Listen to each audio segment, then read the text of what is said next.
Bismillahirrahmanirrahim. Assalamualaikum warahmatullahi wabarakatuh. Bismillahirrahmanirrahim. Bersyukur kepada Allah dengan mengucapkan Alhamdulillahirrabbilalamin. Bersolawat kepada Rasulullah dengan mengucapkan Allahumma sholli ala Sayyidina Muhammad wa ala ali Sayyidina Muhammad. Alhamdulillahirabbil alamin.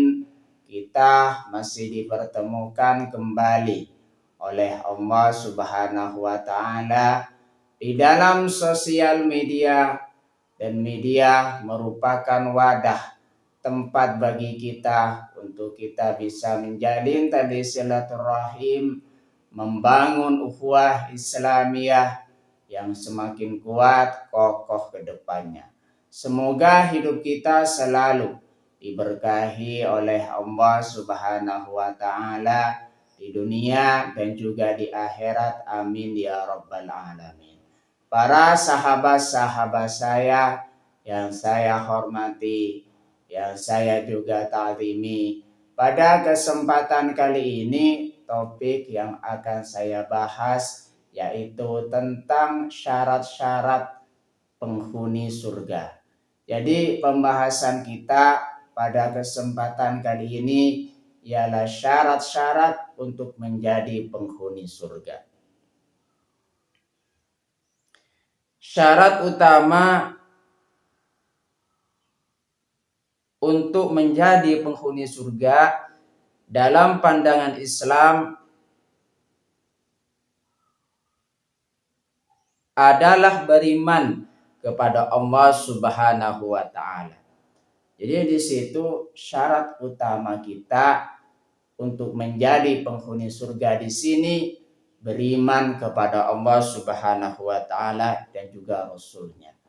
Makanya di sini orang yang tidak beriman kepada Allah Subhanahu wa taala dan juga Rasulnya tentunya tidak akan bisa menerima Islam di dalam kehidupan mereka.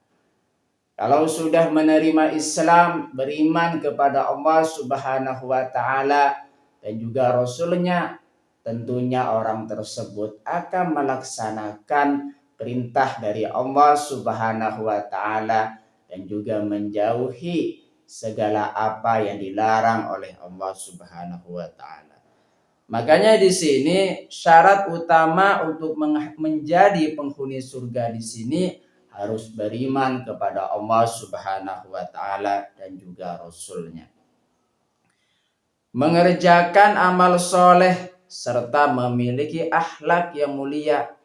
Setelah seseorang di situ beriman kepada Allah Subhanahu wa taala dan juga Rasulnya, maka orang tersebut senantiasa mengerjakan amal soleh di dalam hidup mereka.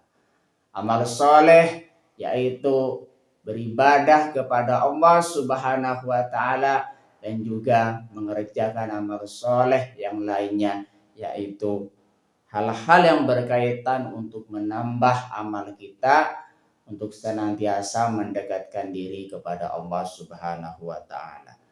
Serta apa di situ memiliki akhlak yang mulia.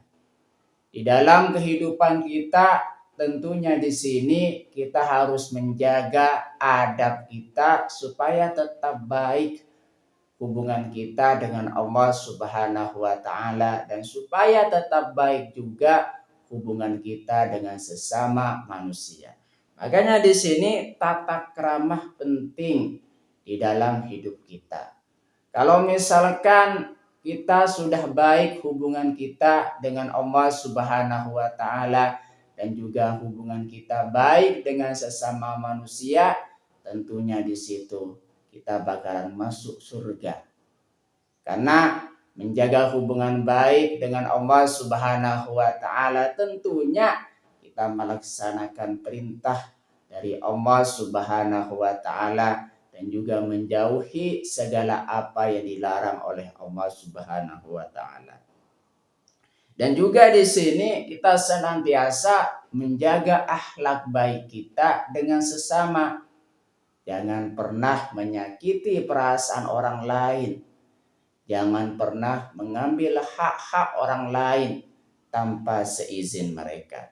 Makanya di sini penting sekali menjaga akhlak yang baik, baik hubungan kita dengan Allah Subhanahu wa taala dan juga hubungan kita dengan sesama manusia. Hal ini mencakup komitmen untuk memurnikan tauhid. Artinya di sini kita senantiasa memurnikan tauhid kita kepada Allah Subhanahu wa taala. Memurnikan tauhid di sini yaitu meningkatkan tauhid kita, meningkatkan pemahaman tauhid kita kepada Allah Subhanahu wa taala. Salah satu contohnya, hindari segala perbuatan yang menimbulkan kemusyrikan. Makanya di sini segala apa yang mengandung unsur-unsur kemusyrikan di sini segeralah hindari untuk senantiasa memurnikan tauhid di dalam kehidupan kita. Menjauhi syirik dan menjalankan perintah Allah seperti sholat dan zakat dan juga perintah-perintah Allah Subhanahu wa taala yang lainnya. Makanya di sini jauhilah syirik. Jangan sampai seseorang melakukan syirik, menyekutukan Allah Subhanahu wa taala dengan sesuatu yang lain. Makanya syirik itu termasuk dosa besar dan sangat dilarang keras oleh Allah Subhanahu wa taala. Hindarilah segala macam syirik dan juga hal-hal yang bisa menyebabkan seseorang melakukan syirik. Maka menjalankan perintah Allah Subhanahu wa taala dan juga menjauhi segala apa yang dilarang oleh Allah Subhanahu wa taala. Berikut adalah beberapa kriteria dan amalan yang sering disebutkan dalam Al-Quran dan Sunnah untuk mencapai surga. Jadi kita senantiasa memahami dan juga mengamalkan segala apa yang terdapat di dalam Al-Quran dan juga Sunnah atau hadis supaya kita menjadi orang yang menjadi penghuni surga. Yang pertama di sini satu, fondasi iman dan tauhid. Kriteria dan amalan yang sering disebutkan dalam Al-Quran dan juga Sunnah atau hadis untuk mencapai surga. Fondasi iman dan tauhid. Bagian yang pertama, beriman dengan benar. Mempercayai Allah sebagai Tuhan semesta alam dan tidak menyekutukannya. Artinya beriman dengan benar di sini kita mengesahkan Allah Subhanahu wa taala. Beriman bahwa hanya Allah Subhanahu wa taala Tuhan semesta alam. Makanya jangan pernah menyekutukan Allah Subhanahu wa taala dengan sesuatu apapun. Gantungkan harapan kita hanya kepada Allah Subhanahu wa taala semata.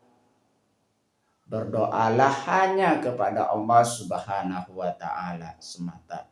Makanya termasuk kepada tauhid, beriman dengan benar. Fondasi iman dan tauhid yang nomor 2, memurnikan tauhid, membersihkan hati dari kemusyrikan dan bid'ah. Jadi di sini kita senantiasa memurnikan tauhid kita. Memurnikan tauhid di sini kita meninggalkan segala apa yang mengandung unsur-unsur kemusyrikan. Menghilangkan suatu perbuatan-perbuatan yang bisa menyebabkan seseorang melakukan kemusyrikan. Itu namanya memurnikan tauhid. Beberapa kriteria dan amalan yang sering disebutkan dalam Al-Quran dan hadis untuk mencapai surga. Yang nomor 2 di sini amalan ibadah utama. Kita melaksanakan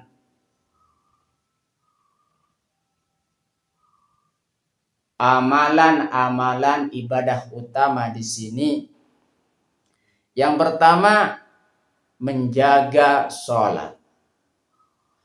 Melaksanakan sholat dengan khusyuk, artinya kita melaksanakan ibadah-ibadah utama terlebih dahulu, yaitu ibadah yang wajib yang harus kita laksanakan.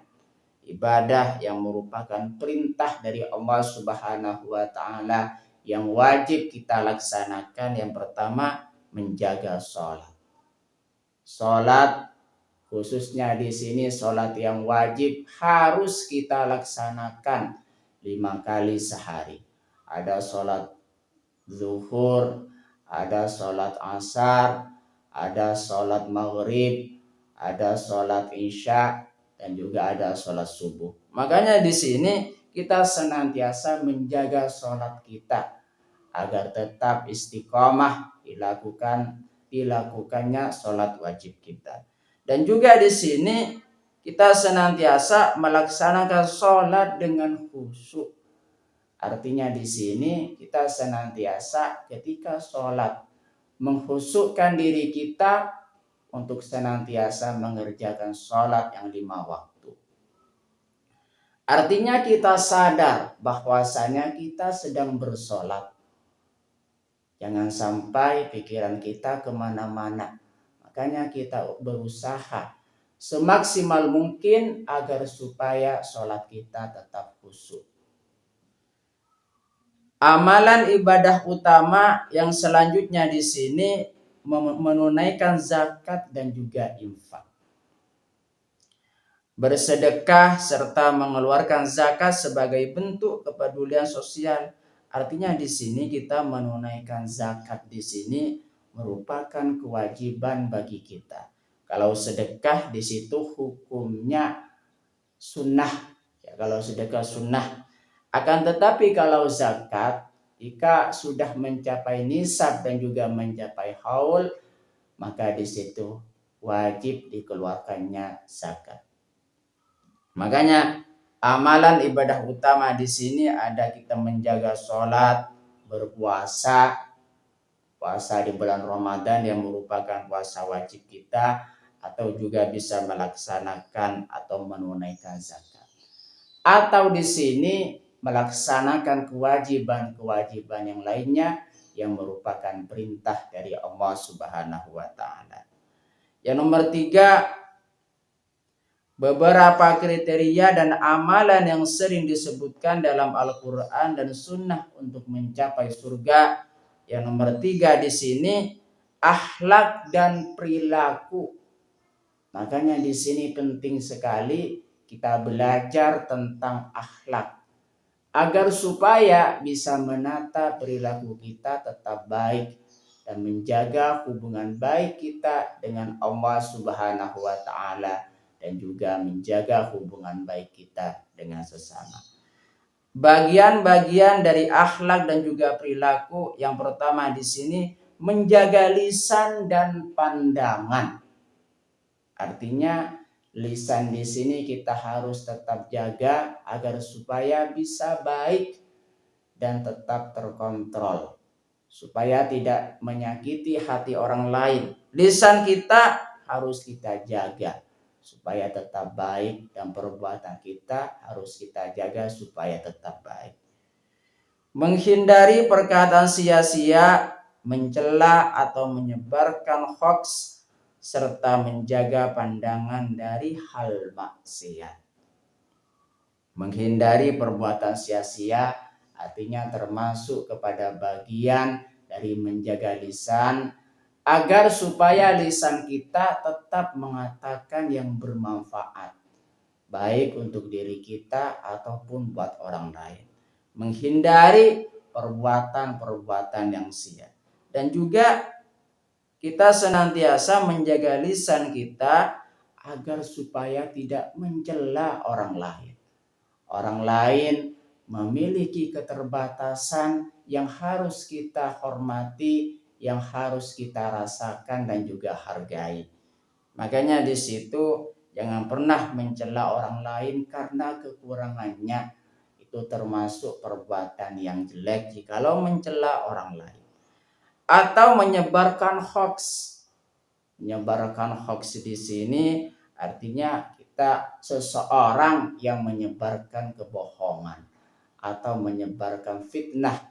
Karena hoax di situ berita yang bohong, yang dibuat-buat, yang tidak sesuai dengan kenyataan lalu disebarkan. Akhlak dan perilaku, menjaga lisan dan pandangan di sini menjaga pandangan dari hal maksiat. Artinya kita senantiasa menjaga dari hal-hal yang berbau maksiat dari yang kita pandang. Makanya di sini semoga selalu diampuni dosa-dosa kita oleh Allah Subhanahu wa taala karena kelalaian kita, karena tidak mengontrol mata kita untuk melihat hal-hal yang berbau maksiat di dalam kehidupan kita. Akhlak dan perilaku bagian yang nomor 2, memaafkan dan menahan amarah. Mampu menahan diri dari tindakan melampaui batas dan memaafkan orang yang berbuat zalim. Artinya di sini kita senantiasa menjadi orang yang memaafkan terhadap kesalahan orang lain jikalau orang lain meminta maaf kepada kita. Dan juga menahan amarah. Menahan amarah agar supaya kita tidak terbawa emosi di dalam melakukan sesuatu. Bagian dari akhlak dan juga perilaku di sini yang nomor 3, menyebarkan kedamaian. Saling mencintai sesama, memberi makan dan menyambung silaturahmi. Artinya di sini kita bisa menunjukkan akhlak yang baik dan juga perilaku yang baik. Yang nomor 3, menyebarkan kebaikan. Menyebarkan kebaikan di sini saling mencintai satu dengan yang lainnya, atau di sini bisa memberikan bantuan kebaikan kepada orang lain. Makanya di sini termasuk kepada menyebarkan kebaikan agar supaya hubungan kita tetap harmonis dan terjaga kedamaiannya.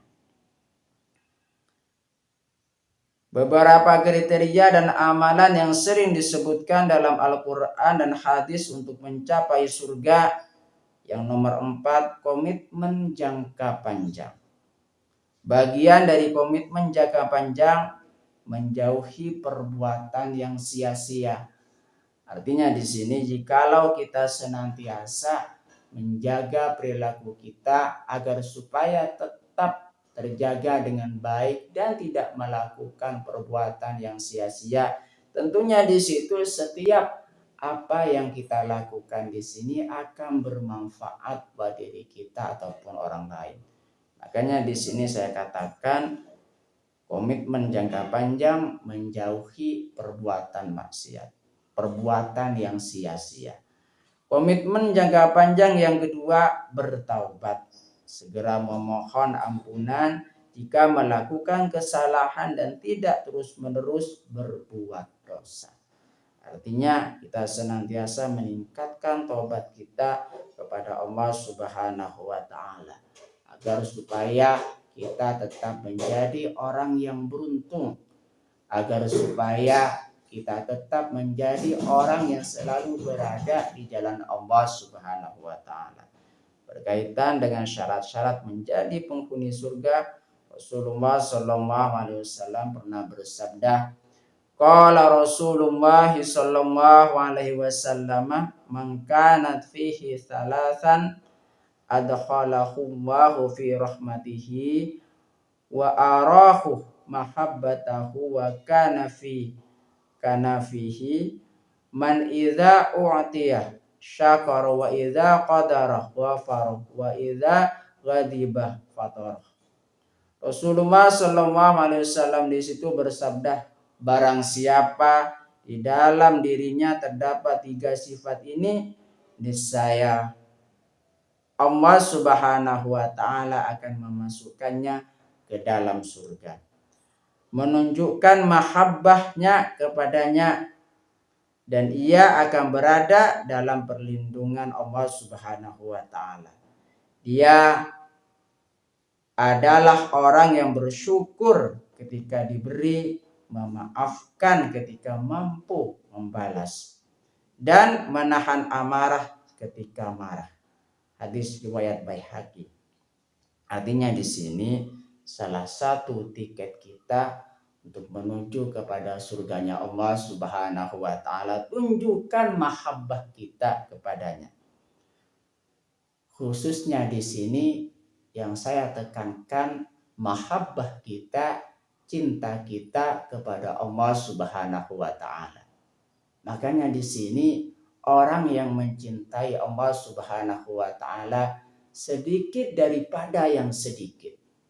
Artinya kita senantiasa mencintai Allah Subhanahu wa taala dan juga Rasulnya di dalam segala hal di dalam kehidupan kita. Makanya di sini kita senantiasa menunjukkan mahabbah kita kepada Allah Subhanahu wa taala. Maka orang tersebut ketika sudah cinta kepada Allah Subhanahu wa taala dan juga Rasulnya, tentunya akan mendapatkan perlindungan dari Allah Subhanahu wa taala sepenuhnya. Dia adalah orang yang bersyukur ketika diberi. Orang yang cinta kepada Allah Subhanahu wa taala dan juga Rasulnya, maka orang tersebut selalu bersyukur kepada Allah Subhanahu wa taala di dalam segala hal. Khususnya di sini ketika diberi oleh Allah Subhanahu wa taala. Memaafkan ketika mampu membalas. Artinya seseorang senantiasa bisa membalas perbuatan orang lain kapanpun mereka bisa. Ketika kita memaafkan orang lain, tapi kita mampu untuk membalas, makanya di situ menjadi tiket surga kita untuk menuju kepada surganya Allah Subhanahu wa taala. Dan menahan amarah ketika marah. Hadis riwayat Baihaqi. Berkaitan dengan syarat-syarat untuk menjadi penghuni surga, Rasulullah Shallallahu Alaihi Wasallam pernah bersabda, al-jannatu mushtaqatun ila arba'ati nafari talil qur'ani wa hafidhil lisani wa mut'imil ji'an wa sani'in fi syahri Ramadan. Artinya surga merindukan 4 golongan. Orang yang membaca Al-Quran akan dirindukan oleh surga.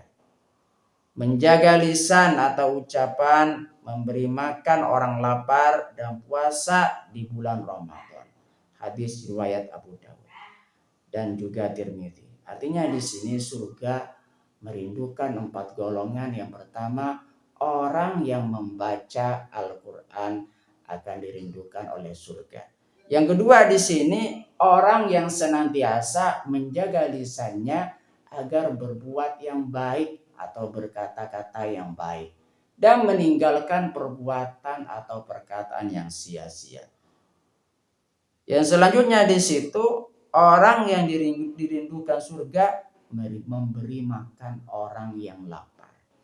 Artinya di sini orang yang senantiasa memberi makan orang yang lapar akan dirindukan oleh surga. Yang selanjutnya di situ, dan puasa di bulan Ramadan. Orang yang berpuasa di bulan Ramadan tersebut akan dirindukan oleh surga nantinya. Itulah 4 golongan orang yang dirindukan surga. Semoga kita termasuk orang-orang yang menjadi penghuni surga dan kekal di kehidupan surga di akhirat nanti. Amin ya rabbal alamin. Dan semoga kita diberikan kekuatan oleh Allah Subhanahu wa taala agar supaya melaksanakan perintah dari Allah Subhanahu wa taala dan juga menjauhi segala apa yang dilarang oleh Allah Subhanahu wa taala. Amin ya rabbal alamin. Terima kasih saya sampaikan kepada kalian semua yang sudah berpartisipasi di dalam channel saya. Semoga menjadi perantara kita semakin dekat kepada Allah Subhanahu wa taala, dekat juga kepada para rasulnya. Sebelum saya tutup, mari kita ngirim Fatihah dulu kepada baginda Rasulullah Sallallahu Alaihi Wasallam, ila hadratin Nabil Mustafa Muhammadin Sallallahu Alaihi Wasallam wa ala alihi wa ashabihi wa azwajihi wa dzurriyyatihi wa ahli baitihi wa liman dakhala fi baitihi ajma'in kullu syai'in lillahi lahumul Fatihah. A'udzu billahi minasyaitonir rajim. Bismillahirrahmanirrahim. Alhamdulillahi rabbil alamin arrahmanir rahim maliki yaumiddin iyyaka na'budu wa iyyaka nasta'in. Ihdinas siratal mustaqim siratal ladzina an'amta 'alaihim ghairil maghdubi 'alaihim waladdallin. Fatihah yang selanjutnya mari kita ngirim Fatihah kepada kedua orang tua kita semuanya, guru-guru kita semuanya, kaum muslimin muslimat, mukminin mukminat. Semoga diteguhkan Islam dan juga iman kita oleh Allah Subhanahu wa taala, dan kita berdoa supaya kita semakin dekat kepada Allah Subhanahu wa taala, dekat juga kepada para rasulnya. Semoga dipermudah setiap urusan-urusan kita oleh Allah Subhanahu wa taala. Amin ya rabbal alamin. Al-Fatihah. A'udzu billahi minasyaitonir rajim. Bismillahirrahmanirrahim. Alhamdulillahi rabbil alamin arrahmanir rahim maliki yaumiddin. Iyyaka na'budu wa iyyaka nasta'in. Ihdinas siratal mustaqim siratal ladzina an'amta 'alaihim ghairil maghdubi 'alaihim waladdallin. Terima kasih. Assalamualaikum warahmatullahi wabarakatuh.